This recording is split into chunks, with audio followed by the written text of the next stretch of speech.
सभी को नमस्कार। इस वीडियो के माध्यम से हम जानेंगे कि ई अधिगम का स्कूल लेवल फॉर्म जो आपके साथ साझा किया गया है उसको भरने के क्या इंस्ट्रक्शंस और गाइडलाइंस हैं। तो फॉर्म भरना चालू करने से पहले आप दो चीज़ें सुनिश्चित करें। पहला, ये फॉर्म केवल स्कूल प्रिंसिपल और स्कूल हेड्स के द्वारा जमा किया जाना चाहिए। कोई भी और शिक्षक स्कूल के बिहाफ पर इस फॉर्म को ना भरे। तो केवल हाई स्कूल और सीनियर सेकेंडरी स्कूल के स्कूल हेड्स अथवा प्रिंसिपल्स इस फॉर्म को भरें। दूसरा, ये सुनिश्चित करें कि प्रत्येक स्कूल से केवल एक फॉर्म की एंट्री की जाए। ऐसा ना हो किसी भी केस में कि एक ही स्कूल से एक से ज़्यादा फॉर्म जमा किया जाए। इन दोनों चीज़ों को सुनिश्चित करने के बाद जब आप नीचे आते हैं तो ये आपसे कॉन्फर्मेशन भी मांगा जाएगा कि आप कंफर्म करें कि आप एक हाई स्कूल या सीनियर सेकेंडरी स्कूल के स्कूल हेड या प्रिंसिपल हैं। यदि आप स्कूल हेड या प्रिंसिपल हैं तो पहले विकल्प का चयन करें। इस विकल्प का चयन करने के बाद नेक्स्ट पर क्लिक करें। इसके बाद ये आपसे आपकी पर्सनल डिटेल्स पूछेगा। तो यहाँ पर हम उदाहरण के तौर पे मान लेते हैं कि हमारे प्रिंसिपल का नाम अंकित कुमार है। उसके बाद आप अपना कॉन्टैक्ट नंबर यहाँ पर फिल करें।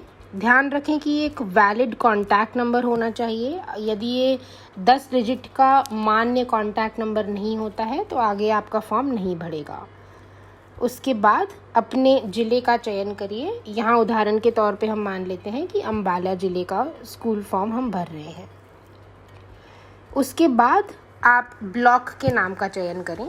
तो यहाँ अगेन उदाहरण के तौर पे मानते हैं कि बराड़ा ब्लॉक के स्कूल का फॉर्म हम भर रहे हैं और उसके बाद स्कूल का नाम का चयन करें।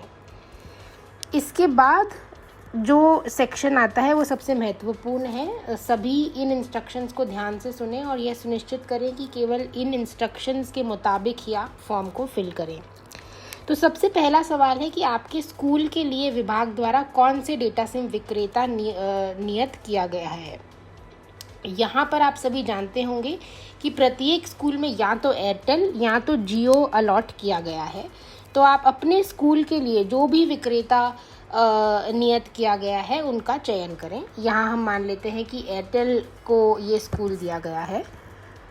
दूसरा सवाल है, क्या आपके स्कूल में डेटा कैंप का आयोजन हुआ है? Has a data SIM camp been organised in your school? अब यहाँ पे जो विकल्प हैं उन्हें ध्यान से पढ़ें। सबसे पहला विकल्प है कैंप आयोजन नहीं हुआ। यदि आपके स्कूल में एक बार भी डेटा सिम कैंप नहीं लगा है और एक भी सिम नहीं आई है तो इस विकल्प का चयन करें। दूसरा, कैंप आयोजित हुआ और सभी विद्यार्थी व शिक्षकों को सिम प्राप्त हुए हैं। इसका मतलब है कि कैंप भी लगा था और आपके स्कूल में जितने 10वीं और 12वीं के विद्यार्थी हैं उन्हें सिम मिल चुके हैं और जितने शिक्षकों के टैब आए थे उतने टैब में सिम हैं और शिक्षकों के पास भी टैबलेट दे दिया गया है। तीसरा, कैंप आयोजित हुआ लेकिन कुछ विद्यार्थी के सिम पेंडिंग है। यानी कि कैंप लगा लेकिन कुछ विद्यार्थी अभी ऐसे भी हैं जिनको सिम नहीं मिला है, जिसकी वजह से उन्हें टैबलेट नहीं दिया जा पा रहा है, परंतु टीचर्स को सभी को सिम मिल गया है। ये है आपका तीसरा विकल्प। चौथा विकल्प है कि कैंप आयोजित हुआ लेकिन कुछ शिक्षकों के सिम पेंडिंग है। तो इस केस में सभी 10वीं और 12वीं के स्टूडेंट्स को सिम मिल गई है लेकिन कुछ शिक्षक हैं आपके स्कूल में जिन्हें अभी तक सिम नहीं मिली है। और अंत में कैंप आयोजित हुआ लेकिन कुछ छात्रों और शिक्षकों दोनों के लिए सिम पेंडिंग है। तो छात्र भी बच रहे हैं और शिक्षक भी बच रहे हैं। यहाँ पर ये ध्यान रखें कि शिक्षकों के लिए सिर्फ उन्हीं शिक्षकों को गिने जिनको टैबलेट मिलना है और ये जो संख्या होनी चाहिए ये आपके स्कूल में शिक्षकों के लिए जितने टैबलेट दिए गए हैं उससे ज़्यादा नहीं होनी चाहिए। तो यहाँ पे हम अज्यूम करते हैं कि स्कूल में कैंप आयोजित हुआ है लेकिन कुछ छात्रों और शिक्षकों दोनों के सिम पेंडिंग है। तो इस केस में हम आखिरी विकल्प का चयन करेंगे। अगला सवाल है, आपके विद्यालय में कितने विद्यार्थियों के नाम से डेटा सिम जारी नहीं है? यहाँ पर यदि आपने इसके पहले वाले प्रश्न में ये विकल्प चुना है कि कुछ विद्यार्थियों के सिम पेंडिंग है, जो कि आपका तीसरा विकल्प है, या फिर कुछ छात्रों और शिक्षकों दोनों के सिम पेंडिंग है, या फिर कैंप ऑर्गेनाइज हुआ ही नहीं है। यदि इन तीनों विकल्पों में किसी एक का आपने चयन किया है, इसका मतलब कि कुछ छात्र हैं जिन्हें कैंप में सिम नहीं मिली है। तो उन छात्रों की संख्या आप इस वाले प्रश्न में डालेंगे। तो यहाँ पे उदाहरण के तौर पे हम मान लेते हैं कि 30 छात्र हैं जिनके नाम पर अभी भी सिम जारी नहीं की गई है। इसके उपरांत आपके विद्यालय में कितने शिक्षकों के नाम पर डेटा सिम जारी नहीं है, और यहाँ पर सिर्फ उन्हीं शिक्षकों को गिने जिन्हें टैबलेट दिए जाने हैं। दोबारा मैं बता रही हूँ कि यदि इससे ऊपर वाले प्रश्न में आपने यह चयन किया है कि कुछ शिक्षक हैं जिन्हें अभी भी सिम प्राप्त नहीं हुई है, तो आप यहाँ पर ये नंबर इनपुट करें। यदि सभी शिक्षकों को सिम प्राप्त हो गई है तो आप यहाँ पर 0 डालेंगे। तो यहाँ उदाहरण के तौर पे मानते हैं कि 5 शिक्षक हैं जिन्हें अभी तक सिम प्राप्त नहीं हुई है।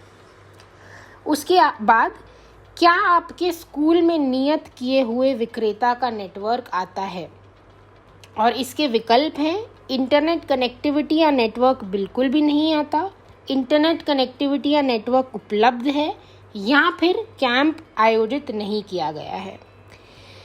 तो आप सबसे पहले विकल्प का चयन करेंगे उस केस में यदि आपके स्कूल में उस विक्रेता का बिल्कुल भी नेटवर्क अवेलेबल नहीं है। यदि 0 नेटवर्क है, कनेक्टिविटी आती ही नहीं है, तो आप पहले विकल्प का चयन करें।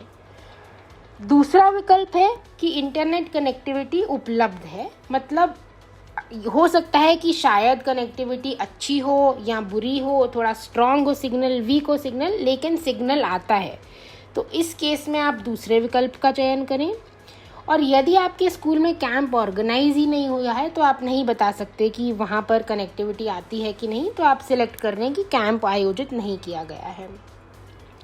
यहाँ पर ये बताना ज़रूरी है कि आप पहले विकल्प का चयन सिर्फ तब करेंगे जब कनेक्टिविटी बिल्कुल भी नहीं है, नेटवर्क बिल्कुल भी नहीं है। यदि नेटवर्क आता है लेकिन स्ट्रॉन्ग नहीं है या रेगुलर नहीं है, तो आप दूसरे विकल्प का चयन करेंगे। उस केस में भी पहला केस सिर्फ तभी जब नेटवर्क बिल्कुल नहीं आता और इंटरनेट नहीं चलता है।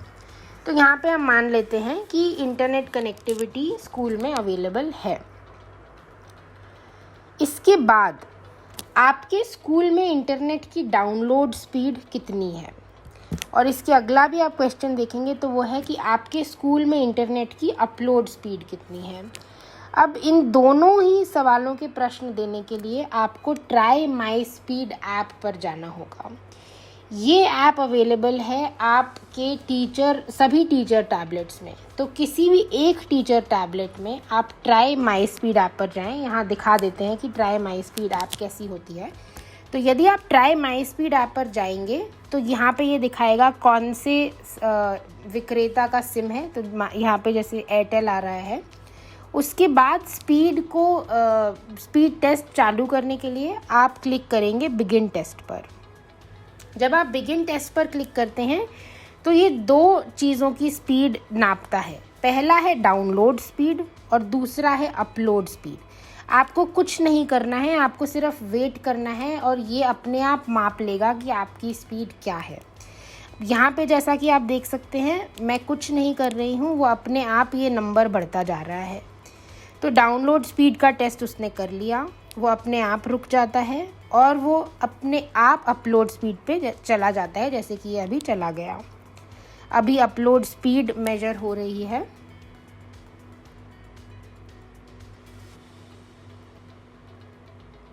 अपलोड स्पीड मेजर होने के बाद ये एक समरी देता है कि आपकी डाउनलोड स्पीड कितनी थी, आपकी अपलोड स्पीड कितनी थी। ध्यान रखिए कि ये वाला जो परीक्षण है आपको 2 बार करना है। तो आप पहली बार इस परीक्षण को करेंगे और फिर इसे एक और बार दोहराएंगे, और जो आपको फॉर्म में फिल करना है वो आप दूसरे परीक्षण के रिज़ल्ट फिल करेंगे। एक बार दोबारा आपको बताया जाता है कि ये टेस्ट आप 2 बार करेंगे टैबलेट पर, और जो दूसरे टेस्ट में रिज़ल्ट आते हैं आप उसके नंबर फॉर्म में फिल करें। यहाँ पर हमारी डाउनलोड स्पीड आई है 69 Mbps और अपलोड स्पीड आई है 13 Mbps। इस सूचना को आप फॉर्म में डालें।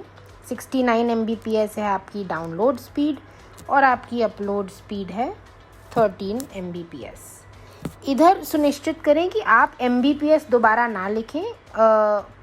वो गिवन है कि आप जो नंबर लिख रहे हैं वो Mbps में ही है, तो आप केवल 69 लिखें और 13 लिखें।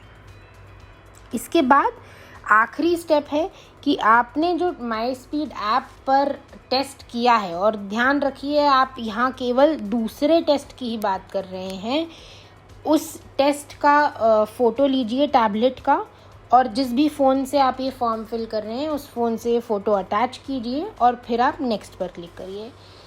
दोबारा बता दिया जाता है कि यहाँ पे आप उसी टेस्ट की फ़ोटो लेंगे जिसके आपने ऊपर नंबर फिल किए हैं, यानी कि जो आपने टैबलेट पे दूसरा टेस्ट किया होगा ट्राई माई स्पीड ऐप पर, आप उसकी फ़ोटो लेंगे अपने फ़ोन से और उसको यहाँ पर अटैच करेंगे। तो यहाँ पे उदाहरण के तौर पे जो हमारी फ़ोटो है हम उसको सिलेक्ट कर लेते हैं और अपलोड पर क्लिक करते हैं।